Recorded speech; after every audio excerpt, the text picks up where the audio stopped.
So next we'll see now the other part of annotation, that is the leader lines. So in leader lines, what is the typical type of leader what we've already used is the radius dimension. Okay, so this is a typical representation wherein this leader means that you are extending the feature reference line and then specifying an annotation text field. So that is going to be your leader. Suppose you are saying that there are going to be, okay, so it can be well explained here. So you want to explain that this radius hole is of 4 times a number. 4 numbers of these holes are positioned along a pitch circle diameter of so and so. So that information, that annotation text is positioned as a leader. So let's see how it is invoked. So you can invoke the command by the lead line. So that is called for the leader. So once it's done, the first requirement is to specify the start of the leader point. So suppose we are referring to this hole. So consider click on here. Our next requirement is to specify the next point of that leader. So once that point is specified, and then it further asks for the next point, or when you click down the downward button, you can see what are the other options that are used for the specification of the annotation or the format. So when you click on annotation, then it will ask for the first line of the annotation text. That is, you start typing in the text that you want to mention. So suppose you say like 4 times of hold. So the next line of annotation is nothing. So once you click on that, then you can see that the leader line has been created with this landing. Landing means the leader has been extended below this line. So this is how you position your leader. So going into the other commands of leader, we'll invoke the same way. The first point, then second. Alternatively, you can keep on extending the number of points that you have based on your settings. So next, clicking annotation. Instead of specifying the text, you can also look for the other options of the text annotation. So when you click on that, you get these many options. That is, you can either specify the tolerance that we'll see in the next session, or you can copy already a text that is available elsewhere and place it onto here, or refer to any blocks that are available, or no text, or usually M text. So by default, you will be having the M text. Suppose if you use the copy command, so it will ask text object to get copied. So now when we click on this, that text object is copied here. So this is what your leader line goes in. So as you can see, the leader is an extension of the specification. So it's an object. This leader is going to be an object that comprises of the arrowhead and then attached to different splines or the straight line segments. So in certain cases, when we have only a short horizontal line, that's the hook line or the landing, so then it also connects the leader frame as the leader line. So this is about the leader. And next is, we also have the format of this leader. So when you specify the leader after specification of the first and the next point, in here you can specify how is going to be your format of the leader line. So whether it's going to be a straight line or a spline, and then how the arrowheads are going to be denoted. So suppose if you select the spline lines, so then you can see based on the point selected, you can opt for a spline definition.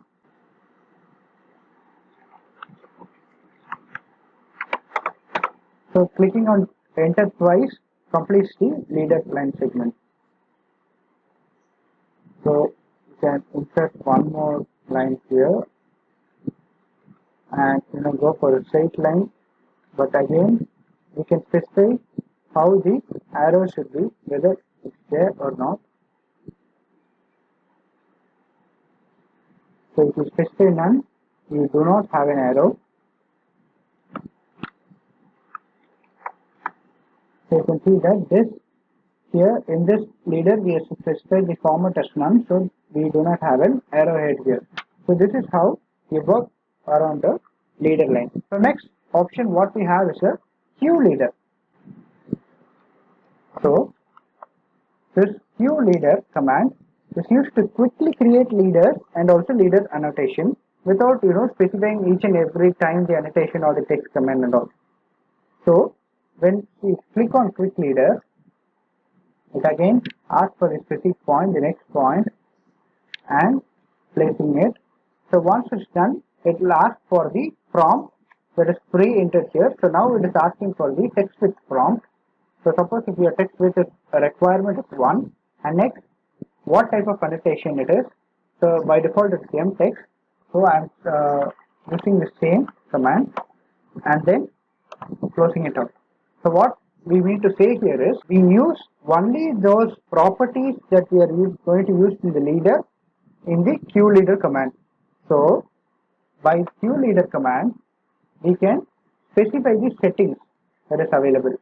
That is, in the setting you can see that we have 3 tabs, one for the annotation, one for the leader line and arrow, and also the attachment. So going by one, so in annotation type we can predefine what is the repetitive annotation that we are going to use. An mtext or a copy of an object, tolerance or block reference that we see in the leader. So based on this, when selecting that, only that command will be repeated for all the leaders that we are using this Skill-Leader command. For this mtext, what are the mtext options? So what should we do? So whether it should prompt for the width of the text, and then should it always be left justified whatever the location is, and also it has to be frame has to be placed around the multi-line text annotation. So suppose if you are referencing a dimension, then you can use this. Then again, whether the annotation should be reused. So then if we click on that, whenever we specify the leaders, then after all these annotation properties that we use will get replicated. So suppose if you go for a tolerance block, then this goes up. This is applying only for the mtext, and so this is how you can override the leader settings for the repetitive command that you have to fasten your leader line dimensioning option. So next, in leader lines and arrows, you specify what type of line segment you are going to use, either a straight or spline, and then how many points should be listed, because the original leader line has an indefinite number of points. That is, as you can see here in this example, you can keep on specifying the points, but rather you can also control how many points should be having, the first point, the second, and third. So once you click on that, the number of selection points requirement terminates, and then it goes for the input command of this annotation. So next, you can control what type of arrowhead are you going to use, and next what is the angle constraint to it. So the first and second segment to constrain it, as we looked into the dimensional technique rule, so we have to follow 30 degree, 60 degree, 45 degree rule. So based on this, we can control the angle of the leader that is going to be placed. So finally, the attachment will specify how the text is positioned. That is, in case the text is on the left side or on the right side, whether on middle of top line or middle of the bottom line. So how this is all done, and then also a requirement to whether underline the bottom line. So once the options are specified in the Skill-Leader menu, the same can be replicated fastly to all other commands that we have. So this is about the Skill-Leader. So next, what we have is a Multileader option. So Multileader is invoked by mlead command, that is the Multileader. So we'll quickly go into the description of it to understand it. So what we're doing is, once the Multileader command is selected, it has 2 prompts to either to specify the arrowhead position first or the leader landing first. So if you specify the arrowhead first, you can see that the pointer has modified, and now it requires to specify the leader head position. So we will start off with this, and next it asks for the leader landing position. So once that is done, it directly goes for the text option. So until this point, it is similar to a single leader point. But how it can be used is that in the annotate tab, you have this leader segments, and here you have additional option for this multiple leader. So here you can see you can add the additional leader to an existing multi-leader object. So you can select this, the add leader object, and now you have to select the base multi-leader line. So this is our multi-leader, because this will not get selected to a normal leader line. You cannot select this, but whereas if you select this multi-leader line, this gets enabled. Now you can see that from the landing point and another leader line is extended, and so now you can keep on replicating that requirement line repeatedly and then terminate it by clicking on enter. So what it does is, for the same annotation text, we are referring to multiple objects using the same leader line. So this is your multi-leader command, the usage of the multi-leader command. So alternatively, we also have the delete remove leader option, so that you can remove the leaders that is not required to be done. So alternatively, that is, we can also cycle between the add leaders and remove leaders. So when you click on the enter, you can remove the leader specification. So this is about the multi-leader line. And so adding to this multi-leader, you can also look for the options. So in this options, you can specify what are the leader type, how the leader landing should be, and then what is the content type, the number of points for the leader, what is going to be the first angle and second angle. So if you specify the leader type, you can select whether it's a straight line or spline line. And in leader landing means should you continue this extension, delete this. So that is your leader landing. And next, the content type, whether it's going to be mtext or block. And then what are the maximum number of points? Now it is 2. You can modify it based on the requirement, and then specify the first and the second angle of your placement. So this is the dynamic input settings for your multi-leader line. So this is about single leader, queue leader, and multi-leader points. So in this leader segment, we also have an option to align the leader line. Suppose, because you can see there are 3 different leaders here, single leaders, we can align it using this the align option. So you can select this line and then select the multi-leader option and then click on enter. So now it will ask for the reference to align. So we can either make the leader lines parallel, or we can specify the spacing or use the current spacing. So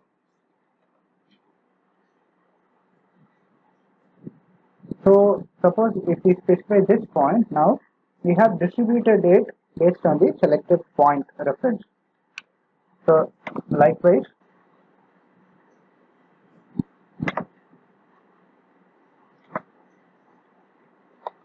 if we make the leader segment parallel based on the selection, you can do. This is an extension of, but suppose if you are going for a different leader lines for single command cell, so let us ignore this and let us consider individual leader lines but called in the multi-leader mode. So we are invoking the M leader command cell, leader 1,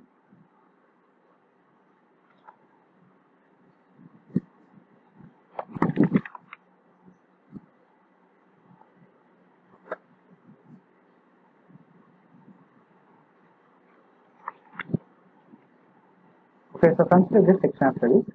Now we can use this align command to select these multi-leaders to view the difference. So now if we make this segment as parallel,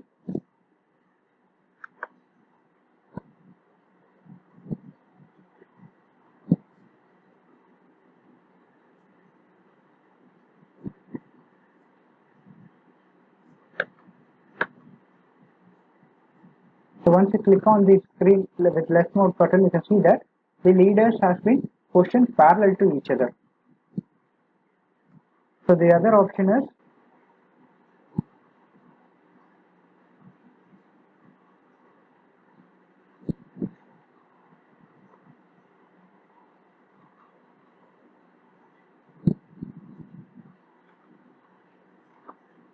is to specify the spacing between them. Suppose if we specify the spacing as 8 and then click on the screen again. So now we can see that the portion with respect to the first leader line is specified, and then you can specify the direction of the spacing. So now the spacing between the text is controlled using this align command. So this is how you again control the readability of the text. Next we have one more command, basically collect the leader lines, but that is getting applicated onto the block segment. So that will look separately in the upcoming session. Before going to the dimension options, we have one more thing called as an associative dimension. So if you can recollect the association property that we had used in array, in similar way it applies here. So it means that the dimension gets associated to the geometric objects. So this will be useful when we are going to scale any object or not. So you can see how this associativity is going to vary. So let us quickly draw one rectangle. Okay. So here we'll measure the linear dimension.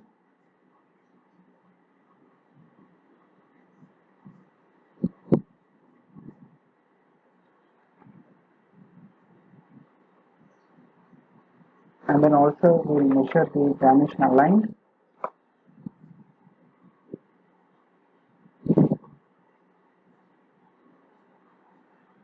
Okay, so now let's use the dimension break command to break this. Okay. So now we have this dimension break. Now let us use the scale command to scale this object from this point and say we are scaling to this. So now you can see that the dimension has increased here accordingly based on the size. So it means that the dimension has been associated based on the point. But as the reference point is alignment is strong, so let us just remove that for consideration. But you can see that now the dimension is in the associated mode. That is, whenever the scale is increased, it has been associatively, the dimension is automatically oriented to the portion. So this is called by the dimension associate command. So when the value is set to 2, then it means that it is an associated dimension. So now when we override the system variable to 1, then it means that we are making it to be non-associative. Okay, so now let us redo this dimension to verify the non-associative dimension. So towards that we have to update this dimension associative command to 1, and then we have to reassign this dimension because earlier it had called for the associative dimension.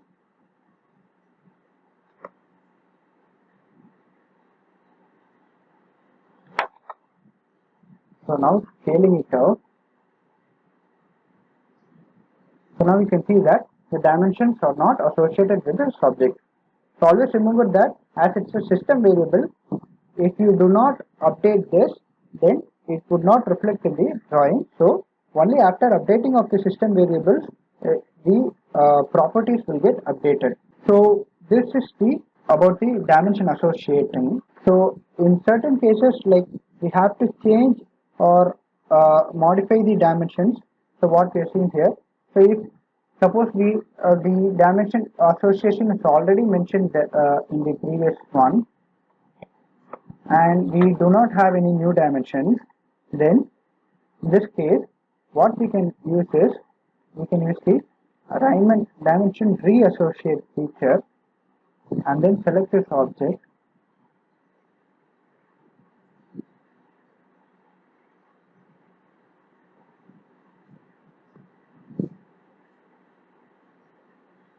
Okay, so now what we are doing is we are reassociating this dimension to this object. So this is a step-by-step process for dimensioning the thing. But anyway, we have to make sure that the system properties to get updated to the required association or required properties to it. So whenever we use this dimension reassociate option, we see that there's an X mark coming to it. So when moving that associate market, now it gets associated with this object. So now when we look into the association command, you can see that it's now updated to 2, and hence we had reassociated this. So whenever you again scale down or up, now as the properties of this association has got updated. So this is your associative dimension. So next we look into the modification of the dimension properties, leader properties, and editing the dimension line. The first thing is the dimension edit command used to edit the type of dimension. So here when you click on the dimension edit, you get 4 type of options. That is, you either come to the home, requirement of new dimension position, rotate or oblique. So here when you click on home and then select this object, click on enter, so it moves the rotated dimension back to its default position. So suppose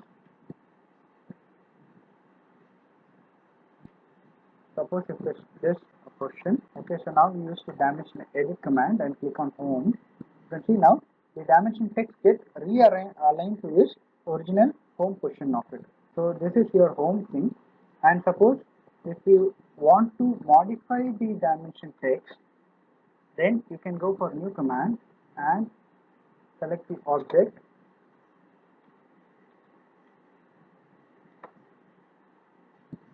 and specify the requirement. So now then select the object where it has to get overridden. So now we can see that the existing dimension text has been updated using the in-place text editor. So next option what we have in dimension edit is the rotate option. So we can rotate the text angle by the requirement. So you specify the angle and then specify the dimension of this. Now you can update this. So if you want to re-update to the original dimension, then you can specify the angle of 0. So now it will get realigned to its original text. Next we have the, in dimension we have the oblique option. So that is used to adjust the oblique angle of the extension line for linear dimensions. So this will be useful for any dimensions that are already conflicting with other features of the drawing. So this either this oblique feature can be called upon, or you can use this feature so that it refers to the same angle, but instead of overriding onto it or using a break command, you can change the oblique angle of this text so that you get a better readability. So this is about the dimension edit option. So next what we can see now is the modification of the dimension style. So that can be invoked by the dimension style command. So here, as in the text style modification, we have a similar window wherein you can specify the dimension style, add or delete the existing style. So the current style is ISO 2.5. So you can modify it by specifying the modify tab, and into it you have the several tabs for modifying the dimension segment. The first one is the specification of the lines. So whatever changes you do to the various segments here can be viewed upon in this preview. So first off, in the dimension line segment, you can modify it by reference to the block for color, line type and line width. That we look in layers in the next sections. Then you have an option to extend the line beyond the text and then specify what is the baseline spacing between this. So suppose if you want to have a 5 unit, then you can click on it and then suppress the dimension lines. That you can see here by this editing here. So it means that what part of the segment, the dimension line 1 or 2, controls this extension line. So this is one thing. So next we look into the extension line control. So here we can suppress them or modify them based on this colors, and then again extension beyond this and offset commands are also available.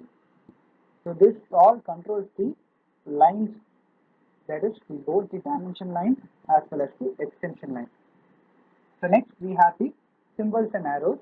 So where we can control the arrowheads, we can have variation between the first arrowhead, the second arrowhead, and also with respect to the leader, and specification of the arrow size and how the center marks to be positioned in case of in circles or so, whether it should be a mark or a line, and what is the dimension of it, and then how this dimension break should be positioned, what should be the distance of the dimension break, the gap, and next in case of arc length symbol, whether it should be preceding the dimension text or above the dimension text, and in case of radius jog dimension, what is the jog angle. Okay, so next is in case of linear jog dimension, what should be the jog height factor. If you recollect the symbol, what should be that height factor, the text height factor for that. So all this information is covered in this symbols and arrow command. So next is text command. So in this text, you specify the text height, the text color settings, and then how the text is to be placed. And if you also select this draw frame around text, you can use for referencing this so that these are reference text. And then the text placement, whether it should be centered or above or outside, okay, or so whatever standard you require to you can put in, and the position of this horizontal lines where it should be. You can have a view at this preview here to see how it will going to reflect to you. And next again offset, what is the offset from the dimension line, the separation length, and then what is the text alignment, whether it should get aligned with the dimension line itself or it should be in the horizontal position, okay, or ISO standards. So this will all get controlled for particularly the leader lines or aligned text. So this represents the requirement that you want to do. And next in the fit option, whether how to fit this dimension text into it. So whether to get the best fit, or you first fit the arrows, or you position the text, or both the text and arrows, or always keep text between the extension lines. So by this you can control the positioning of the text and override the existing setup. And then again it goes for the text placement where it should be, okay, in case of leader lines, and then the scaling of the dimension features, and then fine tuning, that is when selecting the using the manual selection of the text position or the dimension line extension line commands. So this is the fitment of this line. Then specifying the primary unit for this dimension lines. For linear dimension, it's in decimal system with this precision. And then what is the separation command? So suppose if you do not want to have a comma but rather a point command, then you can verify it here. Then how the dimensions should get rounded off, and are there any predefined prefix or suffixes to the command, and then the scale and the requirement for suppression of zero in the leading or the trailing edges. You can explore each and every one of it based on the requirement. And again specification of the angular dimensions.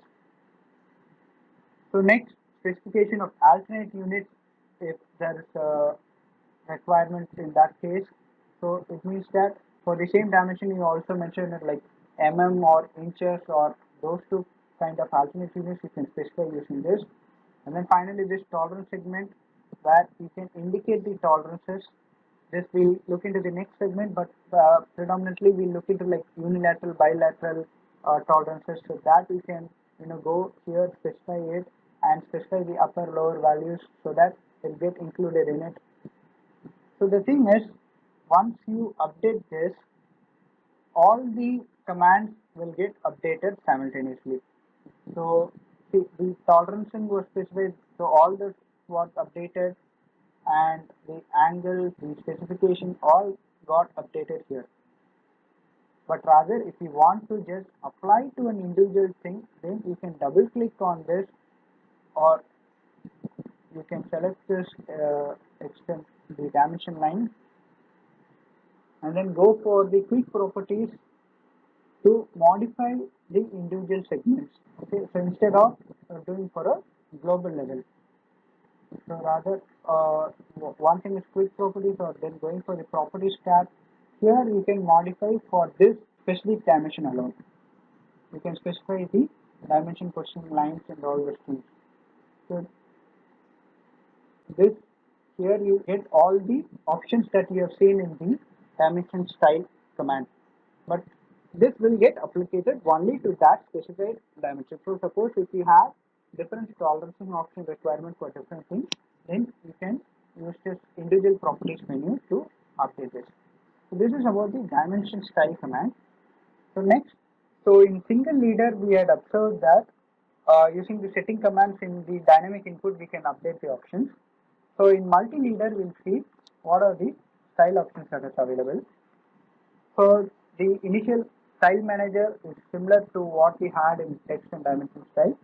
So once you go on to this modified style, you have the leader format, the leader structure, and the content within it. So here again it's similar to the single leader thing. So you can specify what is the arrowhead, what is the break size, and then in leader structure how many leader points and all the things. So this is like the overall global settings to this multi-leader. And in content again, like what is the default requirement for that multi-leader, and in case if you are going to go for a default text, that you can specify here, and what is the text style, the text color, justification of it, the leader question, all can be controlled with this style command of this multi-leader. So in case if we go for a block, that will look into separate, but you can see that the leader option, multi-leader option get updated accordingly. So this is about the modifying the dimension settings, the leader settings, and particularly the multi-leader settings. So this concludes the dimension segments that we have seen. So we have seen a lot of dimensioning parameters. We have looked into linear dimensions. We have looked into angular, then specific commands like jog dimensions, then modifying the dimension space, breaking the dimension space, and then looking into leaders, multi-leaders, few leaders, that is quick leaders, and then modifying the settings all. So you can explore each and every one of it and look into the alignment of each and every segment. So how modifying the options can improve the readability of the text. So do explore each and every one of it for different diagrams, different drafting requirements, and then update your learnings. So thank you.